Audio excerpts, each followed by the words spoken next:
ভোর 5:20 দুবাই থেকে আসা কাতার এয়ারলাইন্সের যাত্রী আবুল হোসেনকে সন্দেহ হয় শুল্ক ও গোয়েন্দাদের। পরে তার দেহ তল্লাশি করা হয়।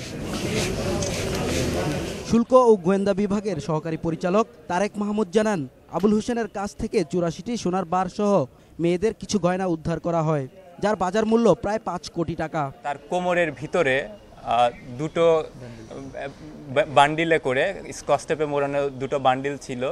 প্রত্যেকটা থেকে 42টি করে স্বর্ণের বার, মোট 84টি স্বর্ণের বার, প্রতিটি 10 তোলা করে উদ্ধার করতে সক্ষম হই।